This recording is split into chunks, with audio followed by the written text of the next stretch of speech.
बंगाल का एक गांव और इस गांव में एक कहावत है, जिस रास्ते जाना उसी रास्ते आना। ये कहावत इसलिए नहीं है कि रास्ता भटकने का अंदेशा है, बल्कि ये कहावत इसलिए है कि कहीं आप कोई ऐसा रास्ता ना चुन लें जो आपके इंतज़ार में बैठा हो। ये कहानी है एक ऐसे गांव की जिसमें डर उसके अंधेरे रास्तों पर छुपा बैठा है।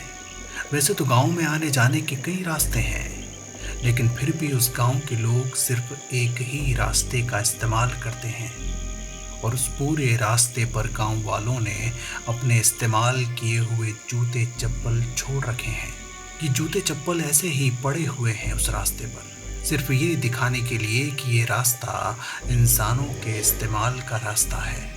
उस गांव का बच्चा बच्चा इस बात को समझता है, लेकिन गांव के जानवरों को ये बात कौन समझाए। रात होने को थी।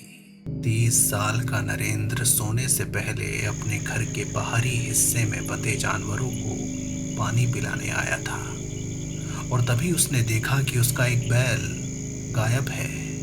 ये देखकर वो परेशान हो गया। उसे समझते देर नहीं लगी कि बैल खेतों की तरफ चला गया होगा और अगर उसे अभी नहीं पकड़ा गया तो सुबह तक किसानों की फसल बर्बाद कर देगा। नरेंद्र नहीं चाहता था कि किसी को भी इस बात की भनक लगे, इसलिए वो अकेला अपने बैल को ढूंढने निकल पड़ा। वो गांव के उसी रास्ते से जा रहा था जहां से जाना सुरक्षित था, पर हर दूसरे कदम पर उसे बैल के गले में बंधी घंटी की आवाज आती और नरेंद्र वहीं ठहर जाता। रात गहराती जा रही थी। पूरा गांव सो चुका था। नरेंद्र भी जल्द से जल्द घर पहुंचना चाहता था और तभी उसे लगा जैसे उसे अपना बैल दिखाई दिया। कुछ ही दूरी की तो बात है। वो ये सोचकर गहरी झाड़ियों वाले एक रास्ते की तरफ बढ़ गया। उसे लगा वो बैल को रस्सी से पकड़कर उसी रास्ते पर लौट आएगा, पर जैसे ही उसने इस नए रास्ते पर कदम रखा, वो उस रास्ते में घुसता ही चला गया। जैसे ये रास्ता कोई दलदल हो जो नरेंद्र को अपने अंदर खींच लेना चाहता हो।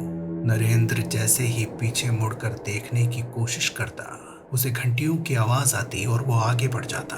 उसका मन उसे बार बार कह रहा था कि वो किसी भ्रम में फंसता जा रहा है। उसे वापस लौट जाना चाहिए, पर अब जैसे वो खुद पर से काबू खो चुका था।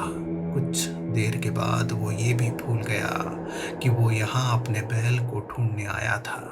वो इन झाड़ियों भरे रास्तों पर ऐसे भटक रहा था जैसे किसी भूल भुलैया में खो गया हो। और इधर जब नरेंद्र काफी देर बाद भी सोने नहीं आया तो उसकी पत्नी ने अपने पड़ोसियों को उठा दिया। देखते ही देखते पूरे गांव में हंगामा हो गया कि नरेंद्र गायब है। गांव वालों ने 10-10 लोगों का ग्रुप बनाकर नरेंद्र को ढूंढना शुरू कर दिया और कुछ ही देर ढूंढने के बाद नरेंद्र उन्हें दिखाई दिया। एक अंधेरे रास्ते के बीचों बीच नरेंद्र का बैल मरा पड़ा था और नरेंद्र उस बैल की कटी हुई गर्दन में मुंह घुसाकर उसका मांस खा रहा था। ये देखते ही गांव वालों के होश उड़ गए। किसी की हिम्मत तक नहीं हुई कि वो नरेंद्र को उसका नाम लेकर पुकारे, लेकिन जैसे ही नरेंद्र को किसी के वहां होने का एहसास हुआ तो उसने अपना मुंह उस बैल की गर्दन से बाहर निकाला। मांस के एक लोथड़े को चबाता हुआ वो गांव वालों की तरफ पलटा तो उसका चेहरा पूरी तरह से खून से सना हुआ था। इससे पहले कि गांव वाले कुछ कहते, मांस का टुकड़ा चबाते हुए नरेंद्र बोल पड़ा, बैल के बाद इसको खाऊंगा।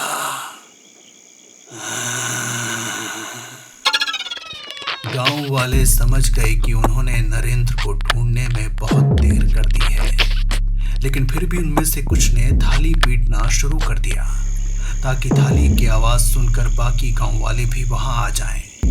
नरेंद्र वहीं उसी रास्ते पर जमीन पर बैठ गया।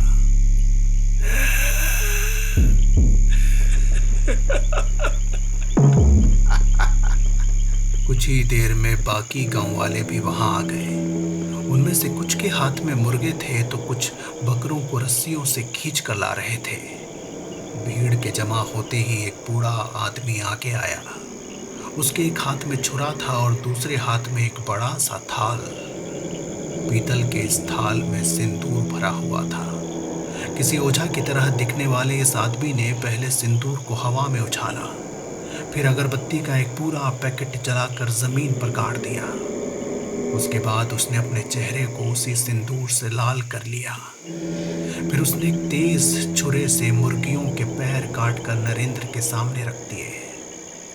नरेंद्र अब भी पालकी मारकर जमीन पर बैठा हुआ था। उसने अपना सर ऊपर उठाया और उस ओझा की तरफ देखकर थूक दिया।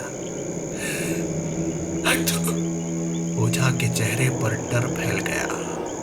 उसने बकरे को जमीन पर लेटाने को कहा और देखते ही देखते कुछ ही मिनट में उस बकरे के चारों पैर काटकर नरेंद्र के सामने रख दिए। नरेंद्र ने जमीन तक झुकी अपनी गर्दन को दोबारा ऊपर उठाया और बकरे के पैर अपने हाथों में लेकर सूंघने लगा और तुरंत वो पैर जमीन पर फेंक दिए। तांत्रिक चिल्लाया, ए, मुर्गा बकरा बैल सब ले चुका है तू, अब क्या चाहिए? ये सुनते ही पैर बांध कर बैठे नरेंद्र ने अपने दोनों पैर खोले और जमीन पर फैला दिए।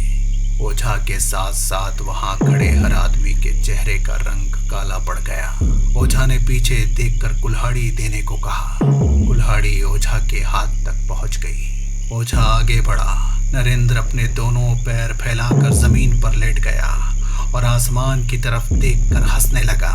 ओझा ने कुल्हाड़ी को दोनों हाथ से पकड़ा और कुल्हाड़ी को ऊपर की तरफ उठाया और एक जोरदार झटके में नरेंद्र का एक पैर अलग कर दिया। नरेंद्र अब भी जमीन पर पड़े पड़े हंसे जा रहा था और दूसरे झटके में नरेंद्र का दूसरा पैर उसके शरीर से अलग हो गया। दूसरा पैर कटते ही नरेंद्र दर्द से चिल्लाने लगा। वहां मौजूद लोगों ने उसे उठाकर हॉस्पिटल पहुंचा दिया और किसी तरह नरेंद्र को बचा लिया गया। नरेंद्र के दोनों पैर वहीं उसी रास्ते पर छोड़ दिए गए जिस रास्ते से इंसानों का गुजरना आज भी मना है।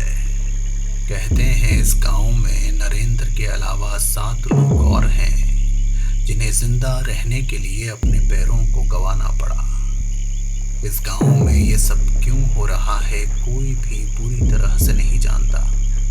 बस इतना पता है कि इस गांव में उन लोगों को रखा जाता था जो अंग्रेजों की कैद से बार बार भाग जाया करते थे और उन्हें यहाँ इस गांव में छोड़ने से पहले उनके पैरों को काट दिया जाता था। तो अगली बार जब कोई खाली पड़ा रास्ता दिखाई दे तो उससे गुजरने से पहले 2 बार सोचिएगा। क्या पता उस रास्ते को किसी नरेंद्र का इंतजार हो।